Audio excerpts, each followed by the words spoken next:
this Sunday morning and touch somebody on your right, your left, look at them and tell them, say, I'm safe in his arms. Some of y'all still looking at me. I know you might not touch your neighbor at your church, but y'all need to act like y'all at this church and touch somebody on your right or your left and just tell them, I am safe in his arms. Some of y'all are still looking at me. I'm going to try it one more time. I need you to just look at somebody on your right or your left and just act like you at an African-American church this morning and just tell your neighbor, I am safe in his arms. I'm safe. I'm safe. I'm safe. Wow, it is a great privilege, an amazing honor to be able to share with you all on this morning. Crazy me, I usually am, whenever I have the opportunity to speak at events, it's usually, when they say 7:30, they mean in the evening.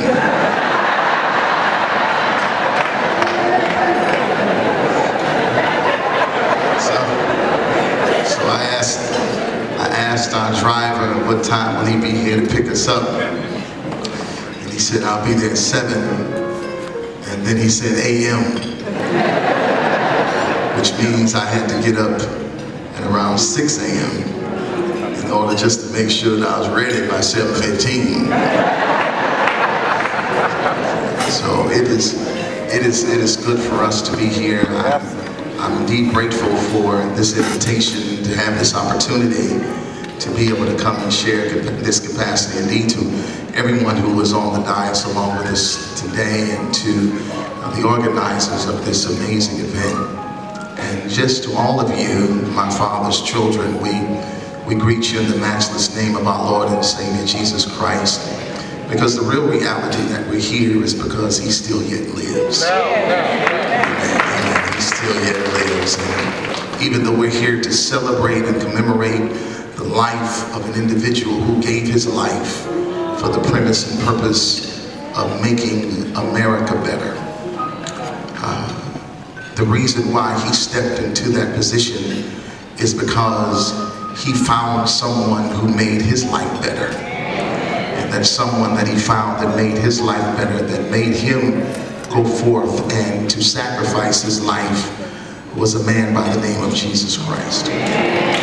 So while we're celebrating the life and legacy of Martin Luther King, let's also celebrate the life and legacy of the King of Kings and the Lord of Lords. Amen.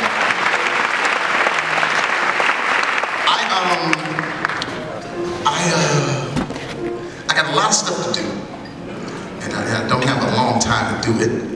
I appreciate you all putting me up in the middle of the celebration, because I know there's I think I heard him say there's a parade going on, and it's very cold in Tampa.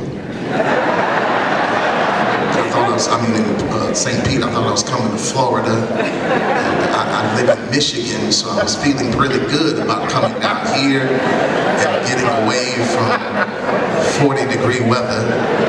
And then I got out of my hotel room, and I was like, this is the devil. So I got a long way to go, a short time to get there. I want to cut across the field, though, if I could. I was sitting there, and as I was sitting there, I was saying, what could I talk about just for a little while on this morning, just to have a conversation with you all from a scriptural standpoint, but try to tie it into what this particular day is all about. And the Spirit of the Lord led me to the book of 1 Peter, chapter number 4. It's in the book of 1 Peter, chapter number 4, verses 12 and 13, where it says something extremely profound. The writer says it like this. He says, "Beloved, think it not strange concerning the fiery trial which is to try you, as though some strange thing happened unto you. But rejoice inasmuch as ye are partakers of Christ's sufferings, that when his glory shall be revealed, ye may be glad also with exceeding joy. Beloved, think it not strange concerning the fiery trial, which is to try you as though some strange thing happened unto you. But then he transitions in thought. He says, but rejoice inasmuch as ye are partakers of Christ's suffering, that when his glory shall be revealed, ye may be glad also with exceeding joy. I'm looking at that 12th verse of scripture, Pastor, and it's mind-blowing to me, because when Simon Peter was writing this particular passage of scripture, he starts off saying one thing, but then he transitions in thought. He says that we're not supposed to think it's strange concerning the fiery trial, which is to try us as though some strange thing happened to us. But then he transitions in thought and says, but, or rather, however, rejoice. So if I could, I know I got to act like, I'm a pastor, teacher, preacher, but I also have to talk to you as a lecturer today. But I have to attach a title to that which I want to talk about. And if I had time, I would probably talk to you all about this particular thought, a season to rejoice. Yeah. Just look at somebody and say, it's the season to rejoice. Some of y'all looking at me like y'all still got some eggs between your teeth. I need you to talk to somebody real fast and tell them, say, it's my season to rejoice. It's my season to rejoice. Understand you here, my dear brothers, and all of you, my dear sisters, all of you who are a part of the household of faith, indeed, because of the death, the burial, and resurrection of Jesus Christ, which has in turn made us all heirs and again joint heirs. It is, without question, imperatively important that each and every one of us who is sitting under the sound of my voice understands, recognizes, and realizes the day and time in which we as individuals are living in.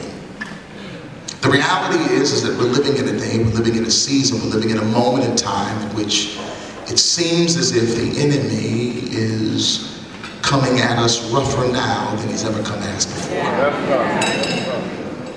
I've learned, beloved brothers and sisters, that the reason why the enemy has literally increased his attack against us as individuals is because he recognizes, number one, that his time is shorter now than ever before. But he also understands that as a tyrant, as an individual whose responsibility is to seek those that he may devour, he understands that the only person that can block us and or stop us from walking into the blessed places and the promised places of God is us. So his goal is to begin to frustrate you to the point that you stop pursuing the things that you are supposed to pursue. His goal is to get you to be so befuddled and so bewildered that you make a conscious decision that it's not worth it anymore. That you feel like quitting and or giving up in the process. Many of you all sitting under the sound of my voice, you come from very different walks of life and you've experienced many different things in life, and because of the hellacious attack of the enemy against you, you have felt like up until recently throwing in the towel. The reason why you felt like throwing in the towel is because for many of us, we feel like our efforts sometimes are not being received in the way that we desire for them to be received. It can be stressful when you've sacrificed your life for things that mean something to you but somehow means nothing for others. It can be stressful when you as an individual make a conscious decision to lay down your life for your beliefs and for your belief system, to have that which you believe in so very strongly to be trampled upon by people that you held in position of prominence and prestige, and you thought that they valued your opinion and they valued you as an individual. So the enemy's goal, beloved brothers and sisters, is to throw us off path, to get us to think that nobody cares, that nobody understands. And most importantly, to get us as individuals to think less about who we are than what he says about who we are. Because the enemy's goal is to get you to think beneath your privilege. Because if you begin to think beneath your privilege, you'll begin to live beneath your privilege. How do you know that to be truthful, Bishop Mark? Because the Bible makes it emphatically clear that as a man thinketh in his heart, so is he. So if I think that I'm the tail, I'll never be the head. If I think that I'm below, I'll never be above only. If I think that I'm always going to be a borrower, I'll never be a lender. The goal of the enemy is to get you to think beneath your privilege, because if you think beneath your privilege long enough, you'll begin to live beneath your privilege as well. However, the blessing, beloved brothers and sisters, the blessing is, and I don't know if you all have learned this as of yet, and I'm indeed trying to cut across the field, but the blessing is that I love the fact that God specializes in using the things that were supposed to set me back to set me up. I feel it showing up in the room.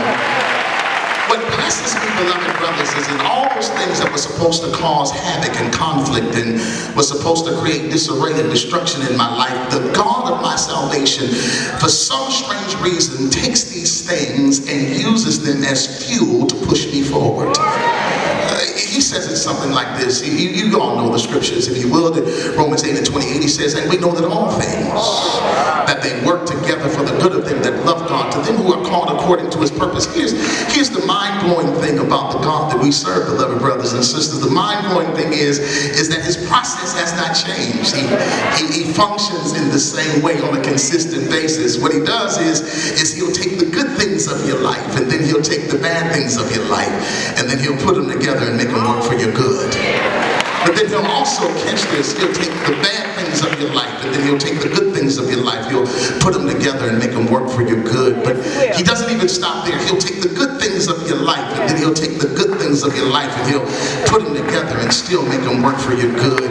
But what's so mind-blowing about the God that we serve is how he can literally take the bad things of your life and the bad things of your life and still put them boogers together and make them work for my good.